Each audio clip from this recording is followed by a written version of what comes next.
اقرأ باسم ربك الذي خلق خلق الإنسان من علق.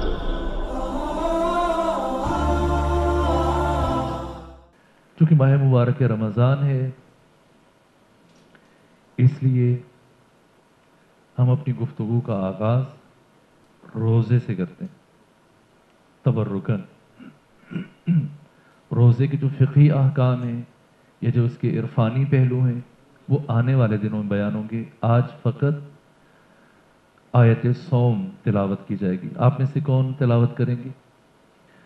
وہ آیت کے جس میں روزے کے وجوب کا حکم دیا گیا وہ آیت تلاوت کیجیے بلند آواز سے۔ یہ آیت ہے قرآن حکیم کی جس میں روزے کو واجب قرار دیا گیا۔ یا ایھا الذین آمنوا کتب علیکم الصیام کما کتب علی الذین من قبلکم لعلکم تتقون۔ استاد محسن قرآتی اس آیت کی تفسیر کے ضمن میں ایک بات کہہ رہے تھے، میں بھی وہیں سے بات شروع کرتا ہوں۔ وہ فرماتے ہیں کہ قرآن کا اسلوب، قرآن کا انداز انتہائی فطری ہے، فطرت سے بھی قریب ہے، طبیعت سے بھی قریب ہے، نیچر سے۔ یہ بات کرتے ہوئے آگے بڑھے اور کہا کہ اور آیات کی مثال دی، الجملہ آیت صوم۔ کبھی آپ کے محلے میں، آپ کی کالونی میں، آپ کے سیکٹر میں کوئی وبائی بیماری پھوٹ پڑتی ہے، اس کے لیے ڈاکٹرز یہ طے کرتے ہیں کہ اب ویکسینیشن ہوگی، سو تمام بچوں کو آپ لے جاتے ہیں تاکہ انہیں انجیکشن لگائے جائیں اور وہ اس وائرس سے محفوظ اور مامون رہ سکیں۔ جب آپ ایک بچے کو لے کے جاتے ہیں ڈاکٹر کے پاس تو سب سے پہلے مرحلے میں ڈاکٹر کیا کہتا ہے؟ اس بچے سے کیا کہتا ہے؟ جی، سب سے پہلے جس جگہ کو جہاں انجیکشن لگانا ہے اس جگہ کو نرم کیا جاتا ہے، آمادہ اور تیار کیا جاتا ہے۔ مثلا اگر بازو پہ لگانا ہے وہ روئی گیلی کریں گے اور اس جگہ کو تیار کریں گے، آمادہ کریں گے، اور جیسے ہی جگہ آمادہ ہو جائے، رگیں ابھر آئیں، تو اب دوسرا کام ڈاکٹر کیا کرتا ہے؟ انجیکشن دوا سے بھرتا ہے اور وہ سوئی اس کی رگ میں، بازو میں یا کسی دوسرے مقام پر گاڑ دیتا ہے، اور جیسے انجیکشن لگتا ہے، بچہ ہو یا بڑا، اس کا ریئیکشن کیا ہوتا ہے؟ ملتان میں آپ بہادر لوگ ہیں اس لیے آپ سی کرتے ہیں، ورنہ ہمارے ہاں تو لوگ رو پڑتے ہیں، چیختے ہیں، بعض لوگ اس کے انجیکشن کے نام سے ہی گھبراتے ہیں۔ جب آپ روتے ہیں یا آپ سی کرتے ہیں تو ڈاکٹر کیا کہتا ہے آپ سے؟ کوئی بات نہیں، اور یہ انجیکشن، یہ ٹیکہ صرف آپ کو نہیں لگا ہے، آپ کے محلے، آپ کی کالونی، آپ کے سیکٹر کے تمام بچوں کو لگا ہے۔ کیوں لگا ہے ٹیکہ؟ تاکہ آپ سب محفوظ ہو جائیں، اس وائرس سے بچ جائیں۔ بچاؤ کے لیے، آپ کی نگہداشت کے لیے، آپ کی حفاظت کے لیے ہم نے یہ انجیکشن لگایا۔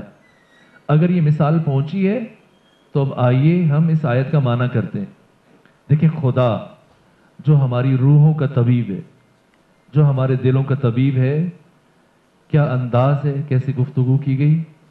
یا ایھا الذین آمنو، وہ خدائے بے نیاز، وہ خدائے صمد جسے کسی بھی انسان کی کوئی حاجت نہیں ہے، کوئی ضرورت نہیں ہے، اس خدائے بے نیاز کو کوئی حاجت نہیں کہ وہ انسان سے گفتگو کرے، بات کرے، لیکن عجیب ہے کہ وہ خدائے بے نیاز اس سراپا نیاز عبد سے، اس محتاج بندے سے خود گفتگو کرتا ہے، اور کتنی عزت کے ساتھ، کیا لقب دیتے ہوئے، یا ایھا الذین آمنو، اے مومن، خدا انسان سے گفتگو کرے اور اس شرف کے ساتھ، تو یہ آمادگی ہے۔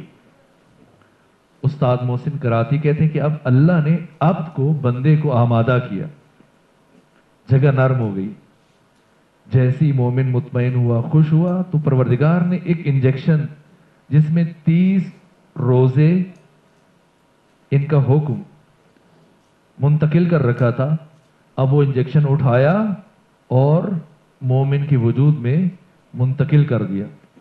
اور جیسے ہی مومن نے دیکھا کہ یہ کیا، 30 دن بھوک اور پیاس، اتنی گرمی، اور وہ بھی ملتان کی، تو ایسی سی نکل گئی کہ میں شوگر میں اور پریشانی میں اور بیماری میں 30 دن کیسے بھوکا پیاسا رہوں گا، اتنی دیر تک ملتان میں، ساتھ کام بھی کروں۔ تو پروردگار نے کیا فرمایا کہ یہ جو 30 روزوں کا انجیکشن لگایا گیا آپ کو، یہ پہلی مرتبہ آپ کو نہیں لگایا گیا، یہ آپ سے پچھلوں کو بھی لگایا جا چکا ہے۔ کیوں؟ تاکہ آپ متقی بن جائیں، تاکہ آپ میں تقوی آ جائے۔ بس فلسفہ روزہ، آئیے پہلے آیت کا ترجمہ کریں پھر آگے بڑھیں۔ یا ایھا الذین آمنو، اے مومنین، کتب علیکم الصیام، آپ پر روزوں کو لکھ دیا گیا، فرض کر دیا گیا، کما جیسے، کوتبہ لکھا گیا، علی الذین ان پر جو، من سے، قبلکم تم سے پہلے، لعلکم تاکہ تم ہو جاؤ، تتقون متقی۔ اس لیے فرض کیا گیا تاکہ تم متقی ہو جاؤ۔ ماہ مبارک رمضان کا تعارف اور پہچان آپ کی نگاہ میں کیا ہے؟ جیسی ماہ رمضان، دیکھیے ماہ محرم جب یہ لفظ ادا کیا جاتا ہے تو فوراً سے آپ کے ذہن میں ایک تصور ابھرتا ہے، کیا؟ گریہ، عزا، بکا، ماتم، سینہ کوبی۔ اسی طرح سے جب ماہ رمضان یہ لفظ آپ کے کانوں سے ٹکراتا ہے تو کون سی چیز ابھرتی ہے؟ روزہ۔ در حالی کہ روزے کا براہ راست رمضان سے تعلق نہیں ہے۔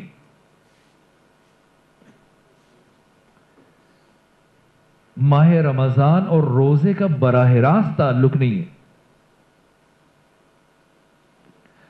اللہ نے ماہ رمضان میں جو روزے فرض کیے گئے، یہ کسی اور وجہ سے فرض کیے گئے، وہی وجہ تعارف ہے ماہ مبارک رمضان کے لیے، نہ روزہ۔ روزہ ماہ مبارک رمضان کا ادب ہے، مقصد نہیں ہے۔ جس طرح سے گریہ، بکا، ماتم، عزا یہ ماہ محرم کا مقصد نہیں ہے، ماہ محرم کا ادب ہے۔ ادب، ادب مقصد تک لے جاتا ہے، ذریعہ ہے ادب۔ مقصد محرم کیا ہے؟ کہ ہم روح حسین ابن علی سے قریب ہو جائیں، مقصد سید الشہداء سے قریب تر ہو جائیں، آپ کی عظیم ترین روح کی گہرائیوں کا ادراک، اس کی الف با کو سمجھنے میں کامیاب ہو جائیں، یہ مقصد محرم ہے۔ اسی طرح سے مقصد ماہ مبارک رمضان ہرگز روزہ نہیں ہے۔ روزے کو اس حقیقت کے ادب میں واجب کیا گیا۔ ماہ مبارک رمضان کا طر امتیاز نزول قرآن ہے۔ ماہ مبارک کا احترام اور اہمیت روزوں کی وجہ سے نہیں ہے، قرآن کی وجہ سے۔ روزے خود قرآن کے احترام میں واجب کیے گئے، قرآن کے ادب میں، بس روزہ مقصد نہیں ہے۔ اللہ نے ہم پر روزوں کو فرض کیا، کیوں؟ اس لیے تاکہ ہم متقی بن جائیں، ہم میں تقوی آ جائے۔ تقوی کیا ہے؟ میں آج بیان نہیں کر رہا، اگر آنے والے دنوں وقت بچا تب بیان کریں گے، ورنہ میں ایک کتاب کا نام لے رہا ہوں، آپ اس کا مطالعہ کیجیے۔ فارسی زبان میں کتاب ہے 20 گفتار شہید مرتضی مطہری کی. اردو میں اس کا ترجمہ ہوا ہے سخن کے نام سے. بہترین کتاب ہے جس میں شہید مطہری کی 20 تقاریر ہیں. ان میں سے پہلی 2 تقاریر تقوی سے متعلق ہیں. میں آپ کی خدمت میں عرض کروں، آج تک تقوی سے متعلق کسی شخصیت نے یوں گفتگو نہیں کی ہے جیسے شہید مرتضی مطہری نے کی. سادہ، عام فہم، لیکن گہرائی میں آپ کو لے کے جاتے ہیں. آپ خود پڑھیں گے آپ کو محسوس ہوگا. باقی تفسیر کی کتابوں میں، ترجموں میں ہمارے ہاں تقوی کا معنی کیا کرتے ہیں ہم؟ پرہیزگاری. تقوی کا معنی خوف، تقوی کا معنی ڈر. اتقوا اللہ، اللہ سے ڈرو. اتقوا النار، آگ سے ڈرو یا آگ سے خوف رکھو یا پرہیزگار بن جاؤ. شہید مطہری نے اپنے خطاب میں جو اب کتابی شکل میں بیان کیا کہ تقوی کا معنی نہ خوف ہے، نہ ڈر ہے، نہ پرہیزگاری ہے. شہید مطہری نے حیرت کا اظہار کیا کہ مجھے نہیں معلوم کہ یہ مفہوم اور یہ معنی کب سے اسلامی معاشرے میں ہمارے ہاں متعادل بنا، رائج ہوا. تقوی کا معنی نگہداشت ہے، بچاؤ، حفاظت. وہ جو میں نے آپ کی خدمت میں شروع میں عرض کیا، ویکسینیشن. تقوی آپ کے اندر ایک ملکہ اور ایک وصف ایجاد کرتا ہے جس کے ذریعے سے تقوی ڈھال ہے، تقوی سپر ہے. قرآن نے تقوی کو لباس قرار دیا ہے. لباس التقوی ذالک خیر، جو آپ کو گرمی سردی کے اثرات سے محفوظ رکھتا ہے، بچاتا ہے. امام علی علیہ السلام نے نہج البلاغہ میں تقوی کو مضبوط قلعہ سے تعبیر کیا ہے، یعنی آپ کا محافظ ہے. روزے ہم پر ماہ مبارک میں فرض کیے گئے، کیوں؟ تاکہ ہم متقی بن جائیں. کیا تقوی انسان کی منزل ہے؟ نہ، تقوی انسان کی منزل نہیں ہے. روزے اس لیے تاکہ ہم متقی بن جائیں. تقوی کس لیے؟ تقوی اس لیے، کل ہم وہ آیات آپ کی خدمت میں عرض کریں گے. تقوی اس لیے تاکہ ہم اللہ کے شاگرد بن جائیں، قرآن کے شاگرد بن جائے، تاکہ قرآن ہمیں سمجھ میں آنا شروع ہو جائے. کل بیان ہوگا بالتفصیل. یہ قرآن کیا ہے؟ میں نے مناسب سمجھا آپ دوستوں نے جو موضوعات بیان کی ان میں سے نقطہ آغاز ہم قرآن کو قرار دیں، جو تعارف ہے ماہ مبارک رمضان کا. یہ قرآن کیا ہے اور ہمیں اس قرآن کی ضرورت کیا ہے؟ کیا ہمیں اس قرآن کی ضرورت ہے بھی یا نہیں؟ کیا ہم اس قرآن کے محتاج ہیں یا نہیں؟ اگر ملتان کی تمام مساجد سے، امام بارگاہوں سے، مدرسوں سے، یونیورسٹیوں سے، گھروں سے، اداروں سے قرآن کو اٹھا کر باہر رکھ دیا جائے اور پورے ملتان میں کسی جگہ ایک قرآن کا نسخہ بھی نہ ہو تو کیا ہوگا؟ کوئی فرق پڑے گا ہماری زندگیوں میں یا نہیں پڑے گا؟ نفسیاتی تلقینات سے الگ ہو کر، احساسات، جذبات اور عواطف سے بالاتر ہو کر ہم کوشش کریں گے کہ آپس میں گفتگو کریں. بظاہر تو لگ رہا ہے کہ کوئی فرق نہیں پڑے گا، نہیں پڑے گا. لازم ہے کہ ہم سمجھیں کہ یہ قرآن کیا ہے اور ہمیں اس قرآن کی ضرورت کیا ہے. وجہ حاجت انسان الی القرآن. دیکھیں فلسفہ ضرورت قرآن کیا ہے، انسان کیوں محتاج ہے. اس بات کو سمجھنے کے لیے کہ اس انسان کو اس قرآن کی ضرورت ہے یا نہیں، پہلے مرحلے میں یہ سمجھنا ضروری ہے کہ یہ انسان کیا ہے اور یہ قرآن کیا ہے. جب ہمیں یہ پتہ چل گیا کہ انسان کی حقیقت کیا ہے اور یہ پتہ چل گیا کہ قرآن کی ماہیت کیا ہے، تو نتیجے میں تیسری بات بھی ہمیں پتہ چل جائے گی کہ اس انسان کو قرآن کی ضرورت ہے یا نہیں ہے۔ سب سے پہلے مرحلے میں انسان خود قرآن حکیم کا موضوع بھی انسان ہے، قرآن کا موضوع خدا نہیں ہے، اور یہ قرآن اسی انسان کے لیے نازل ہوا، ہدایت انسانی کے لیے۔ یہ علامہ طباطبائی بیان فرما رہے ہیں۔ قرآن کا موضوع اگر کوئی آپ سے پوچھے تو آپ بتا سکتے ہیں کہ قرآن کا موضوع انسان ہے۔ ہمارے پاس انسان شناسی کی سب سے بڑی کتاب خود قرآن ہے۔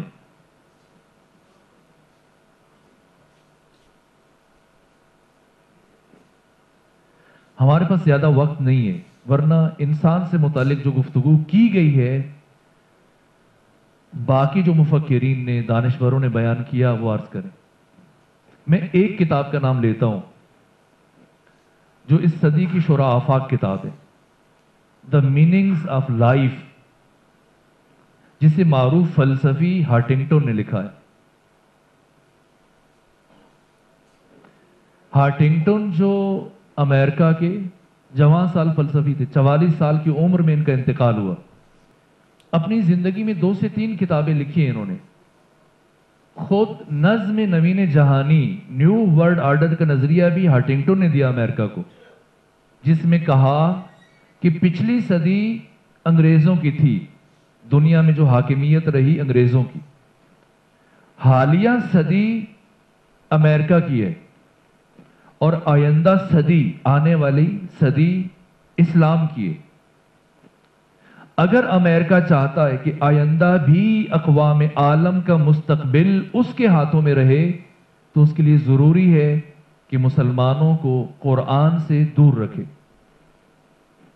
اس لیے کہ اگر یہ مسلمان قرآن سے قریب تر ہو گیا تو پھر دنیا کی کوئی بھی قوت اور طاقت مسلمانوں کو دنیا پر حکومت کرنے سے نہیں روک سکتی۔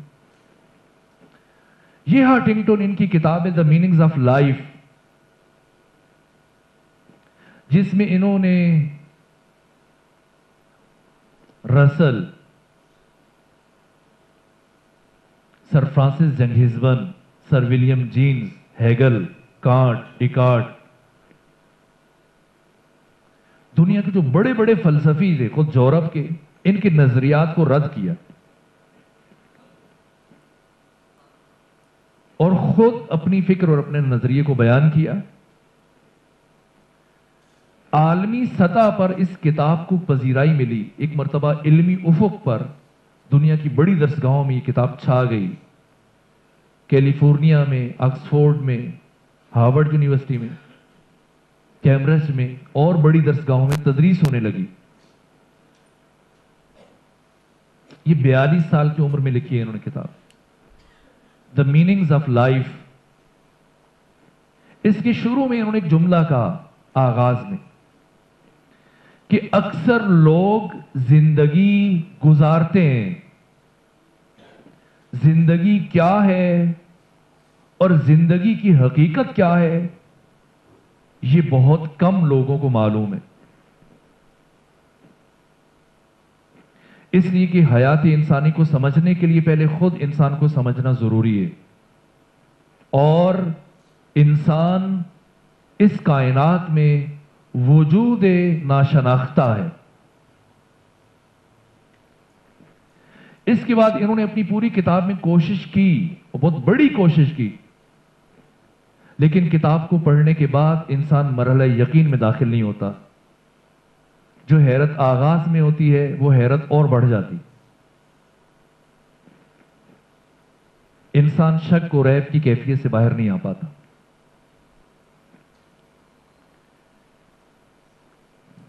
اس لیے کہ انسان کا تعارف صرف وہی ذات کروا سکتی ہے جس نے اس انسان کو خلق کیا، عدم سے وجود دیا، نہیں سے ہے بنایا، اور وہ قرآن ہے۔